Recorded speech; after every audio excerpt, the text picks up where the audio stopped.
Hey everybody, it's your girl, Lovely Lindsay. If you haven't already, subscribe down here at the bottom. Hit the like button if you like this video. Normally we talk about mental health and hair tips and makeup tips. I haven't been doing too many makeup tips or health hair tip videos, but I'm starting this new series where I sit here and I interview Black business owners to help them, grow their business and stuff like that. Get them, put their business out there.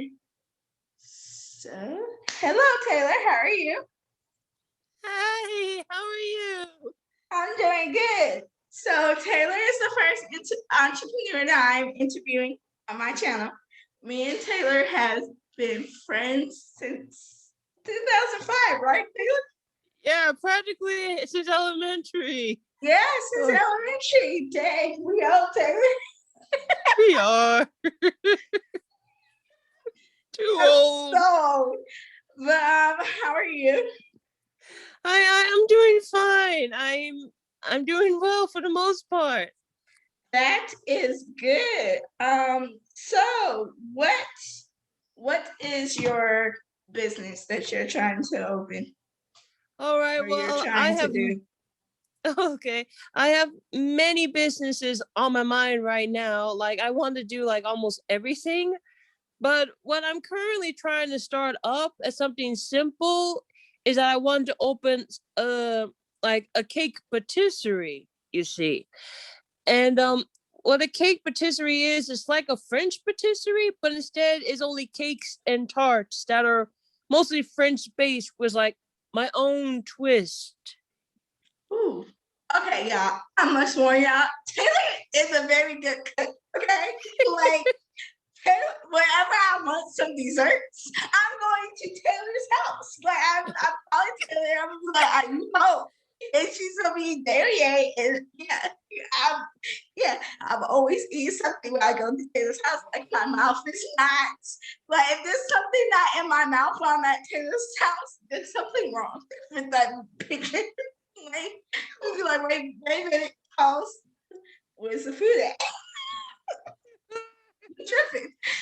But yeah, no, Taylor makes really great desserts. Like really great desserts. Like I remember one time, I took her to the homeless ministry because we have a homeless ministry at my church.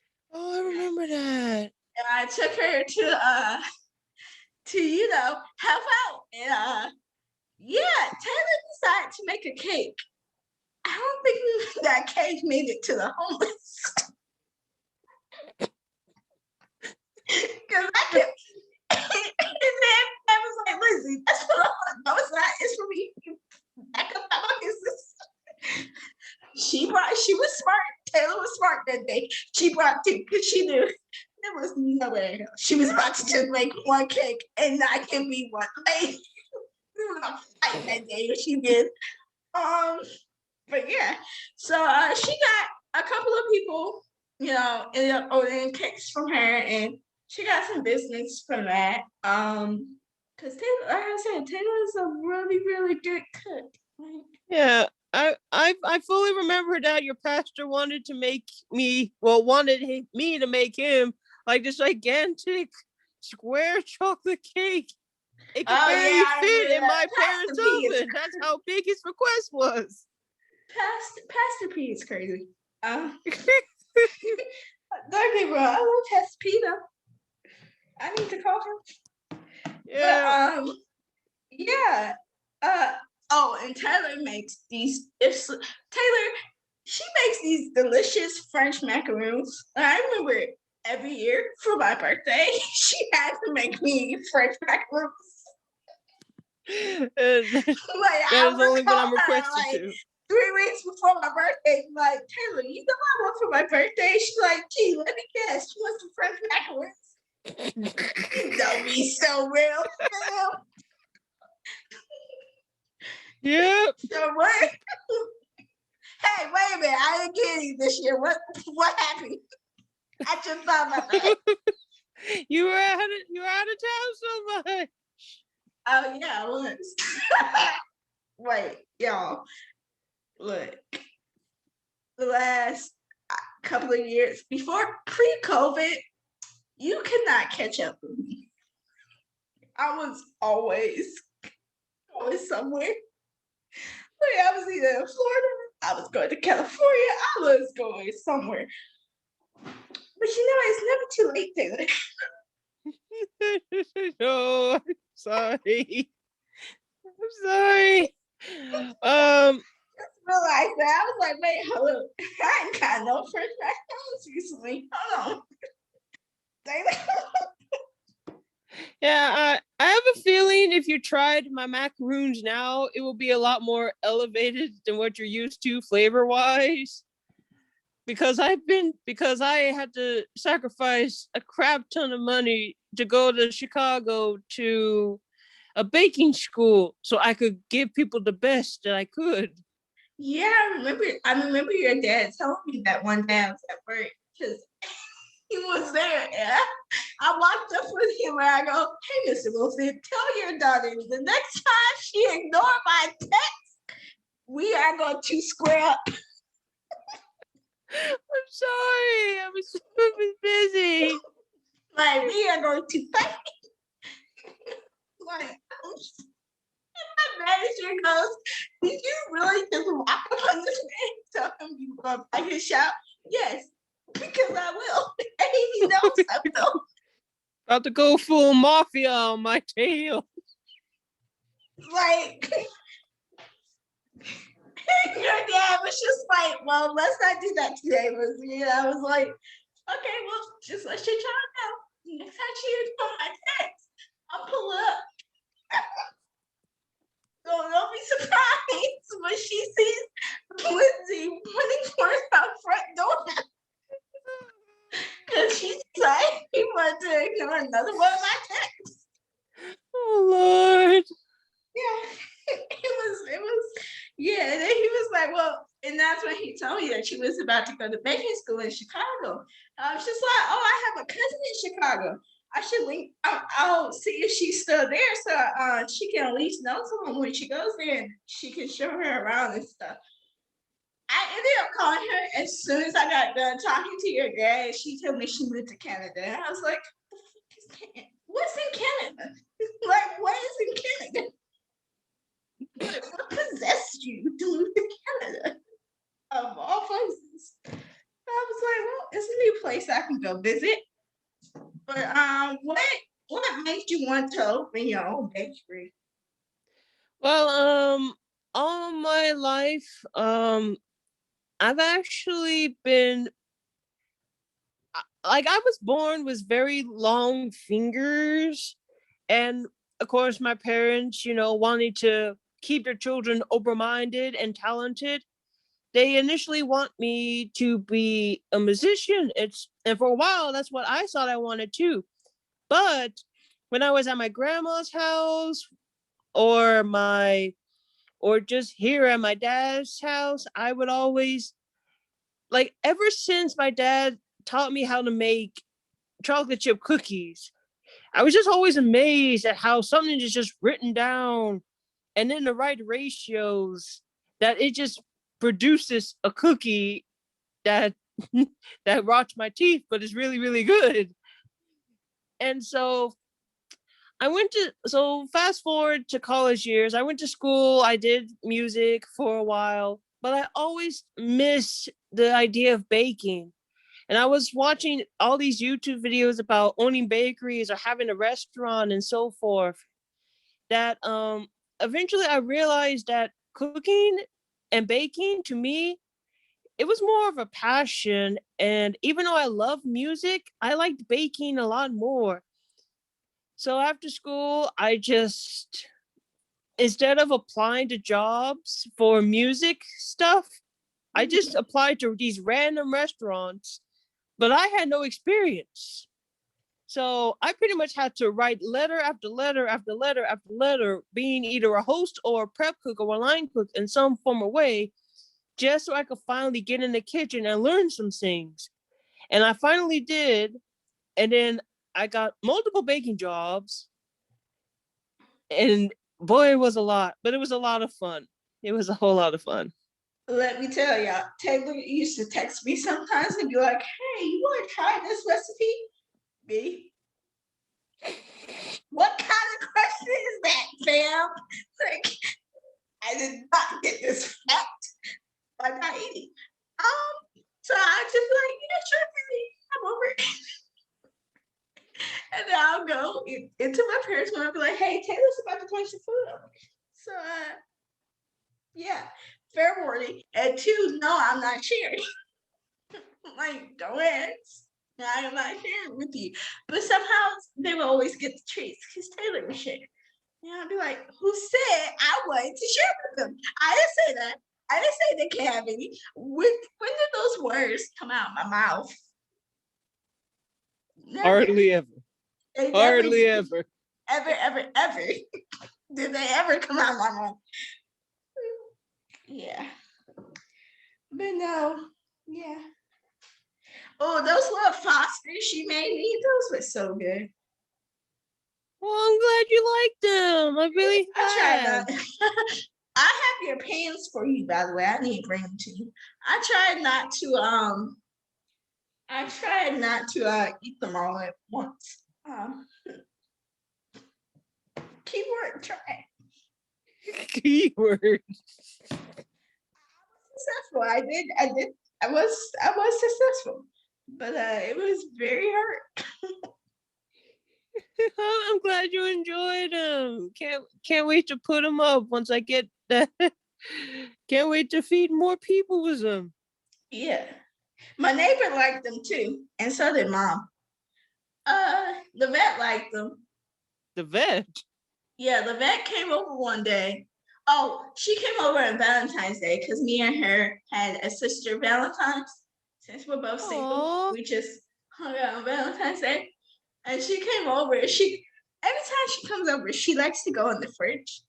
The vet thinks we didn't know, but yeah, we do. She likes to come over the weekend because she's tired of cooking for herself.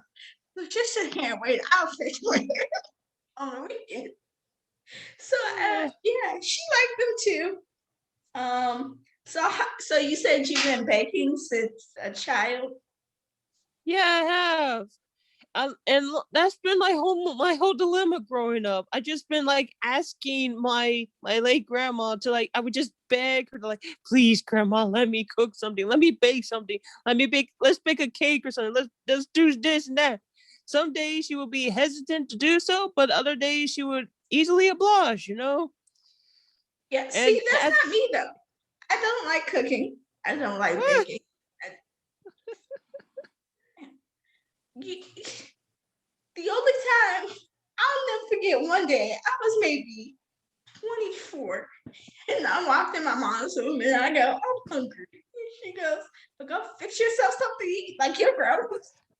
You gotta make some food. And I go, yeah, but I don't want to cook. And she goes, well, then I guess she just gonna be hungry. oh gosh.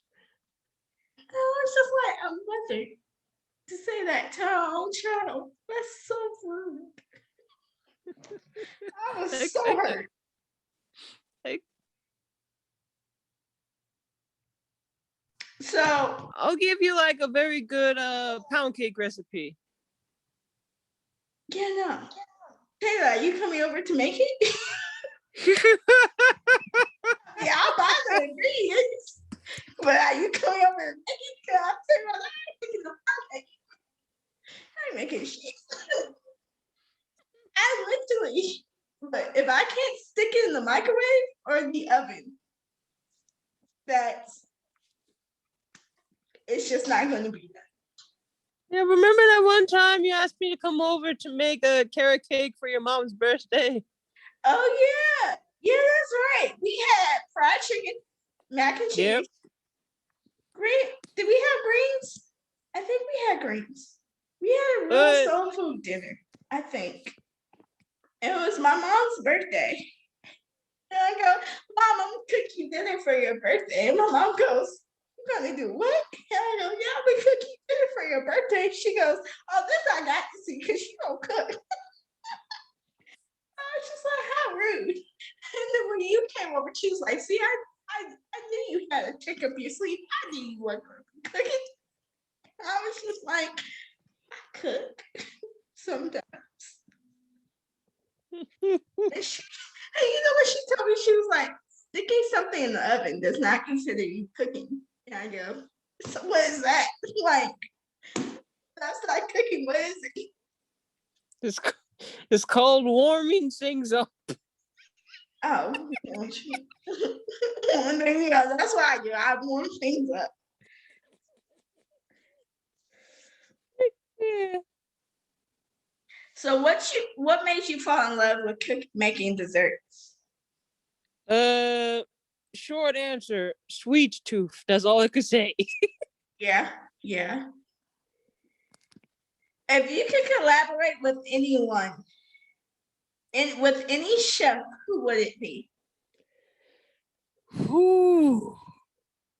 Um, if I had opportunity to collaborate with, I have a couple of chefs in mind. When I was watching, these fancy restaurants on YouTube and such, that's when I discovered Thomas Keller. So if there was an opportunity to be on his level, I would definitely collaborate with him. You know who I And would love to collaborate with? who? And this is completely off topic. Beyonce. Beyond which, who? I mean, I honestly could see that because more power to women, but that would require combining singing with a mental health institution. Yeah. But no, I somewhere down the line, I would love to work with Taraji P. Henson because Taraji P. Henson is really big on mental health in the Black community. So Taraji P. Henson would be more realistic. I mean, don't get me wrong, Beyonce, I could collaborate with Beyonce because people always say music makes people feel better. But Yeah, do I have the lungs like Beyonce? No, I do not. I don't either.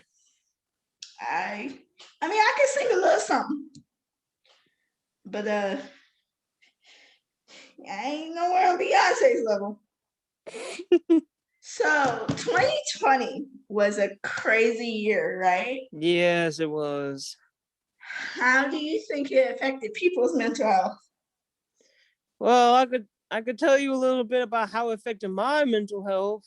All right. I pretty I mean, it was pretty. It felt personally to me. It came at not the right time, the wrong time, the wrong right time, because it was like a wake up call because during before the pandemic, I was just working my little job, being all happy and content, trying to utilize my skills I learned from pastry school, and just finally saving up and working on my skills towards my future business one day. But then all of a sudden I got unemployed, not permanently, but for a while.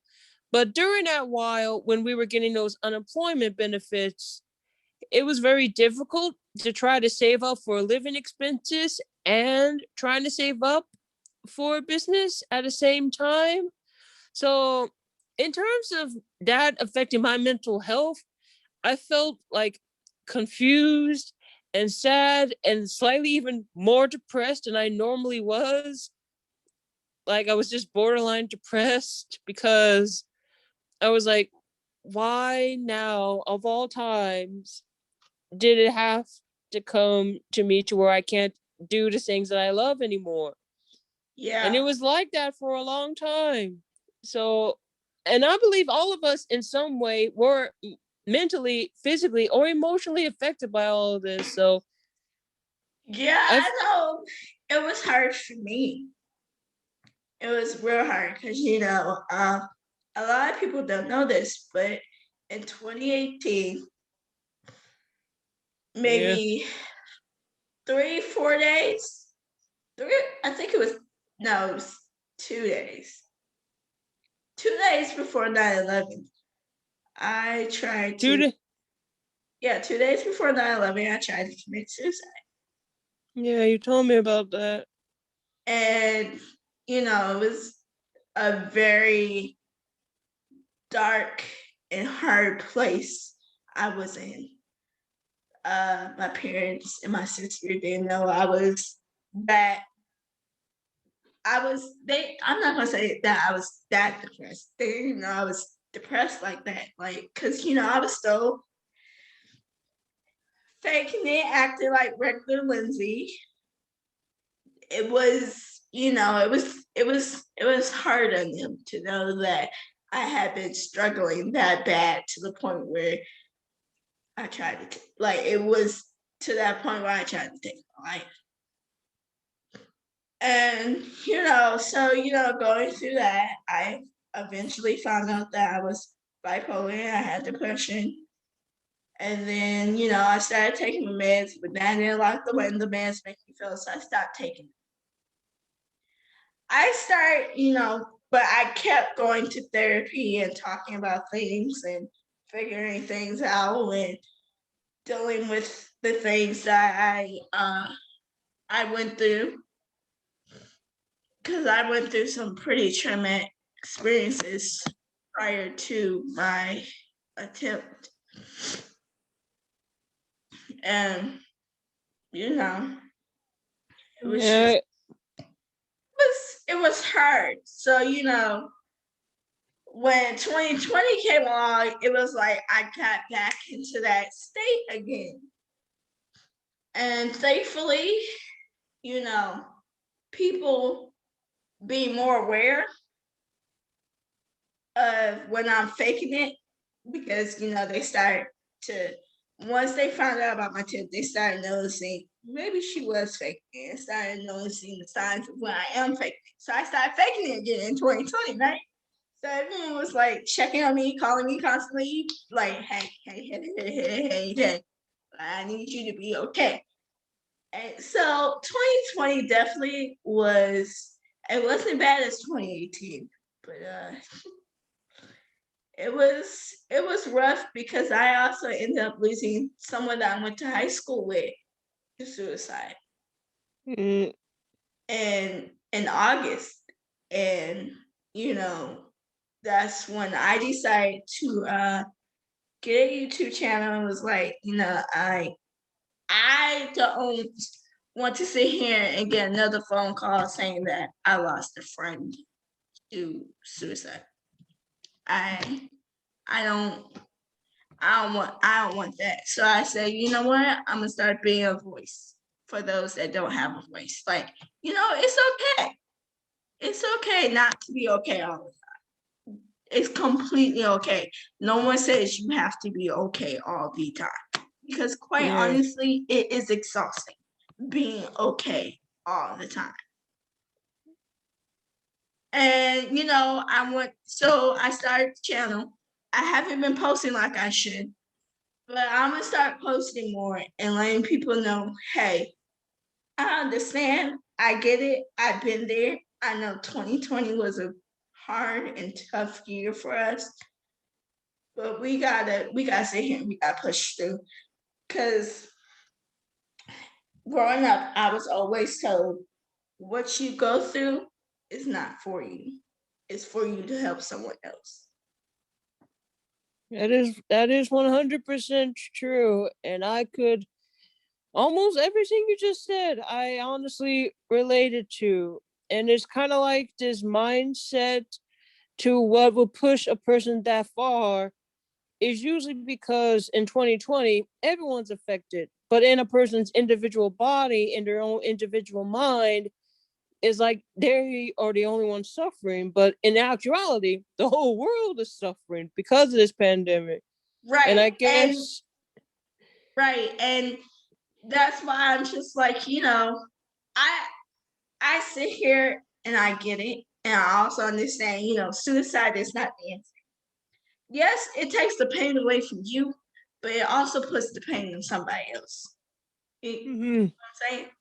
Like, if something happened to me, if I did end up passing that day, it would have gave the pain to my parents. and my sisters and all my other family that sits here and loves me and cares about. You know, I remember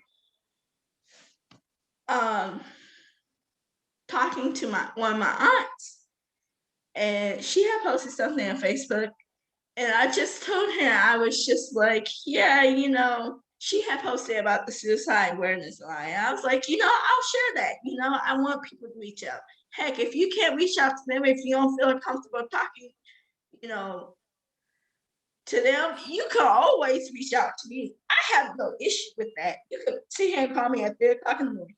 I might be at work. If you tell me it's important, I'm gonna answer. I'm gonna sit here. I'm gonna listen to you. I'm not gonna hang up and be like, "Oh, I'm at work." No, we're gonna sit here and have this kumbaya moment, and we're gonna cry together.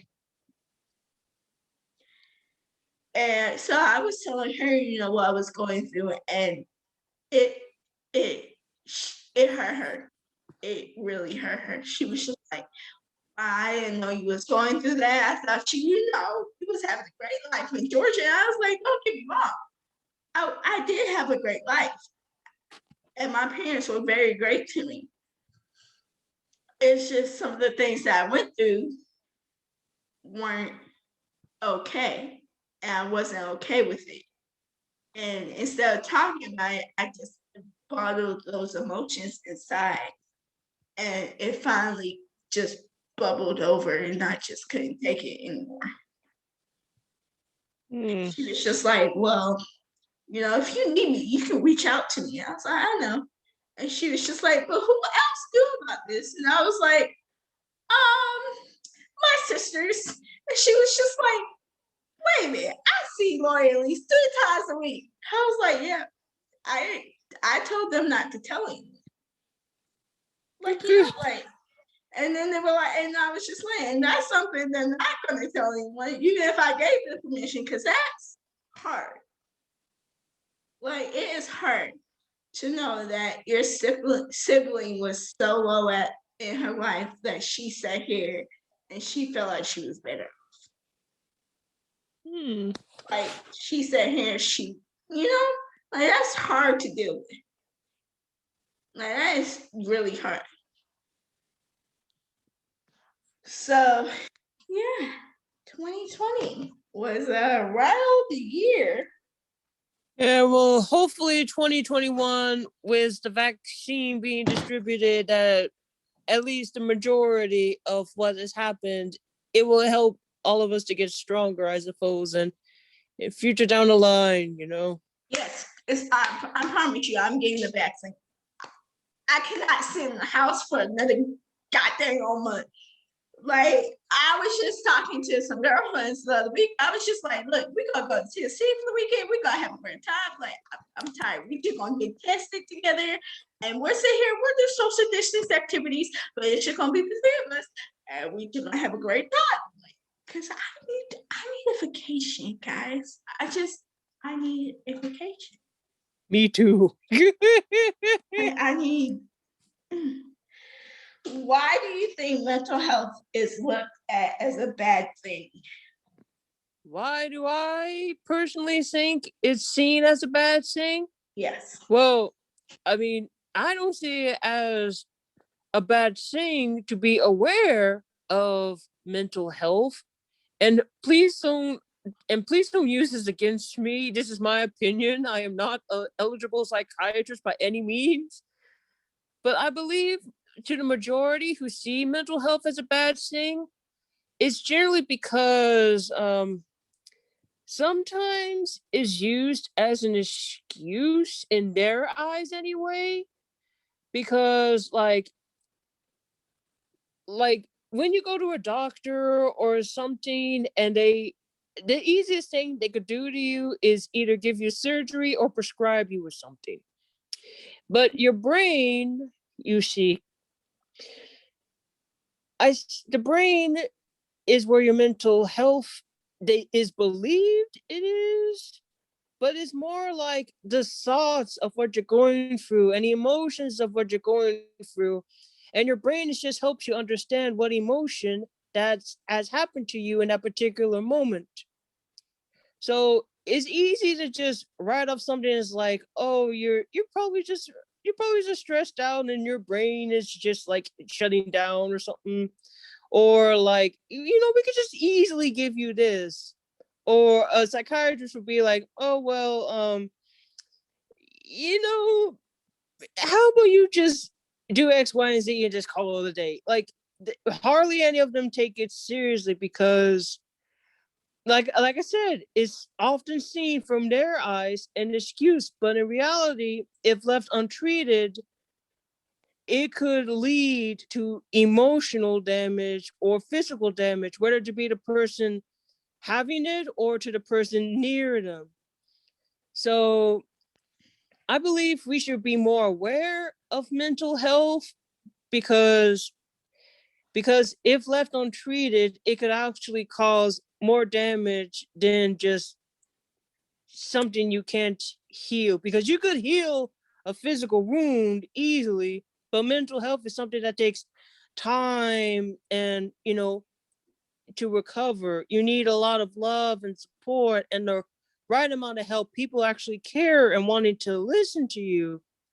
That eventually, even if you are, like you said, it's okay to not be okay at times, but at the very least, if you get the right help for your mental state, then ultimately, even if you're in a sad and depressive state, you will at least look back and be like, I am sad now, but at least I know how to deal with it just a little bit better. Yeah, and that's why I think I'm gonna take it back. What I think it is it's a generational thing. With the Black community. I'm not gonna say, the white community is perfect when it comes to mental health, but they deal with it a little bit better than we do. And that's because since we were brought to this country, we've had to deal with things differently. Mm-hmm. Our ancestors sat here and watched children be raped, killed, taken away from them.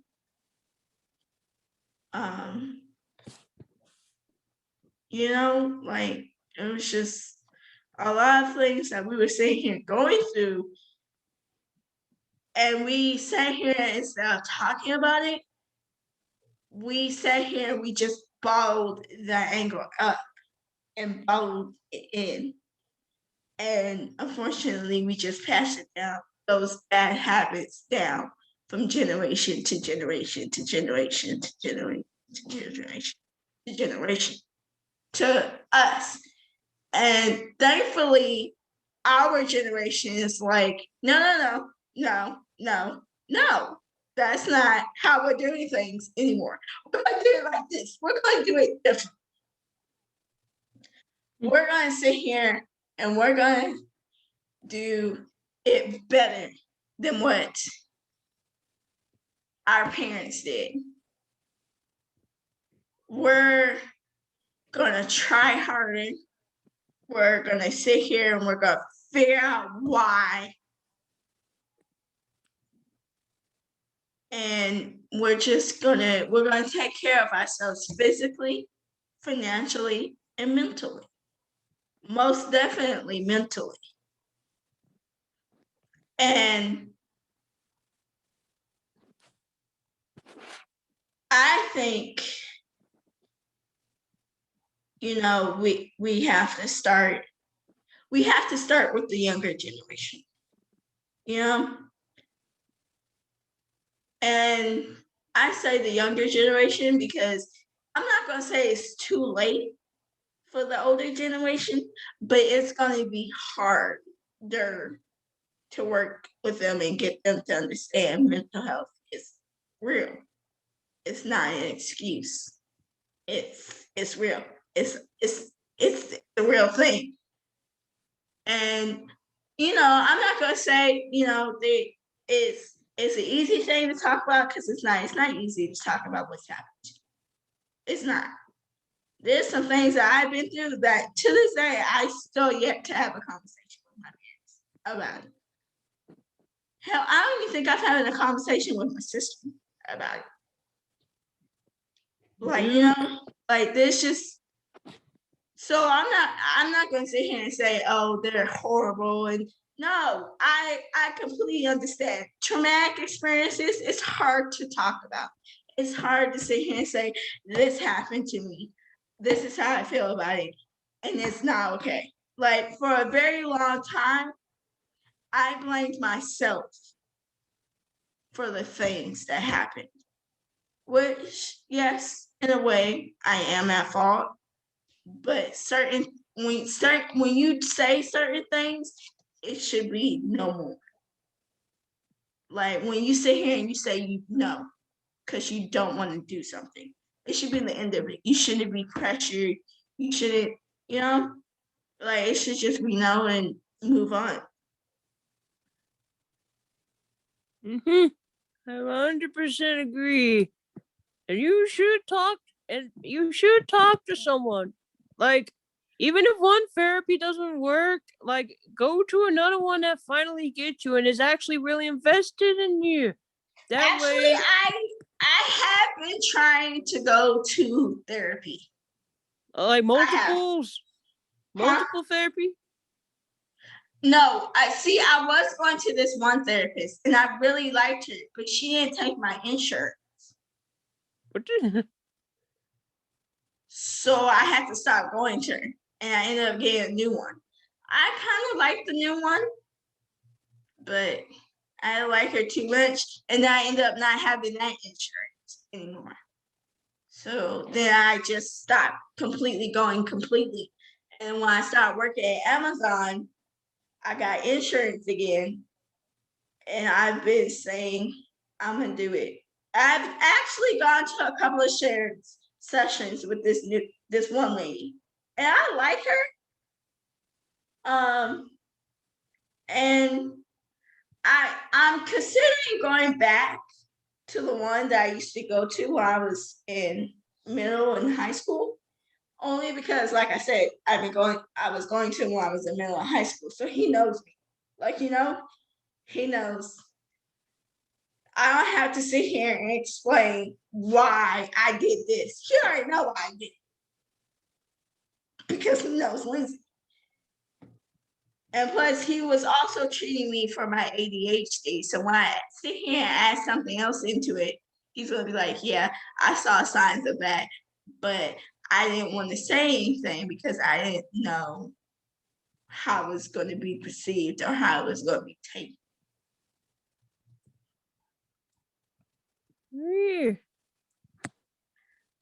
So yeah, no, I have definitely been doing some therapy. I've been sitting here talking to a good friend of mine who's gone through some of the things I've gone through, and we've been sitting here having therapy sessions. So I've been dealing with my mental health a lot better. Hooray! A lot better. To the point where people have said, "Oh my gosh, you're so much happier." Like I haven't seen this Lindsay in a really long time. I go, "You want me to be honest?" And they go, "Yeah, bitch, me either." What? What? I'd be like, "Me either." I haven't seen her in a long time either. Yeah. We keep it real over here. So Yeah. it's real. Yeah. I was posting something on Snapchat. Yeah, it's just like, I'm happier. I've been a lot more happier. I've been stress free. I've just been doing me, figuring out this thing called life, trying to get this nonprofit started. Yeah, well, I mean, there's always going to be stress, but you have a lot more control over how stressed you want to be, you know? Yeah. Yeah. I decided, certain things, the things that I can't control, I'm gonna let go and let God. Woo-hoo. Yeah. I mean, that's the only thing I can do, really. But if you could help in the stigma of mental health, how would you do so? How? Yeah. I have a thing I have in mind. Like at Tiny Loop before I was, unemployed. Um, we had like a diversity coach actually come in. Actually, no, I think it was during the pandemic. I think it was. We had a diversity coach that actually came in, because of the incident that happened with George Floyd and Breonna Taylor. And it was a mandatory meeting to where that diversity coach had to, like, you know, help us improve our relationship with new and already, existing employees at the work office, despite of race, sexual orientation, race, religion, and whatnot. And I believe one of those things was mental health. So, and I know that one of the benefits for Whole Foods is, getting help in mental health, not just physical, which I think is actually really, really cool. I think if I could stop the stigma in mental health when it comes to just life in general, as well as I think one of the places I would personally start is, the workplace and with my group of friends. I would encourage them that if something was wrong, then I could give them whatever resources I could possibly find and just encourage them to talk about it. But if they don't want to talk about it, then I'll have them talk to someone else until they are ready to talk about it. Right. Because I feel that if left unresolved, it could get worse, and I don't want people to get worse because as I stated before, if left untreated, it could be more damaging to the person as well as people around them. Mhm. And I don't want to see them get hurt. I don't want the people around them to get hurt. And if they are important to me, I don't want to get hurt Right. because I don't like other seeing people being hurt. Right. So I believe that's where I would start. I Yeah. would start in my group of friends and in a work environment. Yeah, I know I'm going to start. I've already started. Me and my friends have already started with each other. We were just sitting here and talk about life once a week. But I'm going to start with my nonprofit, where I sit here and I teach kids how to deal with mental health and tell them that it's okay to go to therapy and give them tips. And if they want, I'll have psychiatrists where they can sit here and talk to them and just get help. 100%. And then I'm also on the flip side though, I also feel like we need to teach our kids more about financial literacy, how to manage money, how to get credit and stuff like that. So I'm gonna teach them that as well. Because I've had a savings account since I was probably 7, 8. So I've always been taught to save my money. Because I used to get an allowance. I wish I still did. Me too. All the Eh, times I cut grass and I would get like how much for cutting like the backyard? Probably like $10, $20. yeah, I would get 10 for cutting in the backyard. But where yeah, so I'm gonna do that. I've been, working on my nonprofit. I need to go ahead and send, my idea to the state, send my name, Mm-hmm. tell them what I need to do, come up with my articles of corporation and stuff like that. But I know me and you have talked previously about your GoFundMe. So you can, because you're trying to raise money for your bakery. How Yeah, would in the beginning, during the pandemic, like I said, I tried to save up for whatever I can, but Unfortunately, because my living expenses when I was living with my sister at the time, it was more important, and because my car notes had to be paid as well as car repairments. So as of right now, I'm not looking to start this year, but I pretty hope that hopefully by next year, maybe around summer or fall, I could at least start finding a good place to get my business off the ground. So I got to do a lot of testing to make sure my products are, up to par, and also to make sure that the place is healthy and hygienic and up to code and so forth. Well, you can always come to my house. I'll test products for you. Yeah, you'll be my test taster. You'll be my test taster. Yep, call me anytime, Taylor. I got you. I don't care what I'm doing. I will come over. Do not be surprised if I come over in my pajama pants. I'm sorry. Okay. I get dressed. But yeah, no.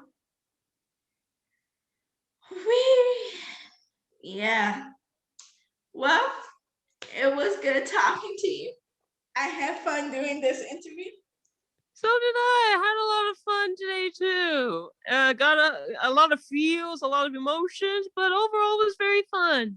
Yes. So how will people find you on social media? I have an social media. Well, so far I only have an Instagram. It's called Mercer Lady. I went to Mercer University for music, but obviously I don't. But I still kept the name Mercer Lady, and they could find me on hopefully my link to my GoFundMe if you're willing to do so. Yes. Please help out Taylor with her trains. I know I was trying to, but I am trying to save up for a car and a house and other things. Me too. After I get my business off the ground, me too. Right now, and my business. So I was just like, yeah, I don't have the funds. Yeah. Well, so I shared it with my parents, and my parents are just like, yeah, we can do something. We can help Taylor out. We can, it may not be financially, but they'll spread the word with their friends, which they have been doing. Oh, well, tell your parents thank you very much. And everyone go help Lindsay with with her with her things, because her what she's doing is more heroic than what I'm doing. Like anyone I'm just trying to start this nonprofit, and we gonna get it popping, all right? But I don't know why I do like special events. Best believe I will be calling you to make my desserts. But I'll trust nobody else. I'll be like, you know what? I need some food. I need some cake. Well, guess Taylor's about to make me some French macaroons or something. But once again, it's your girl, Lovely Lindsay. Bye. Bye. Thank you.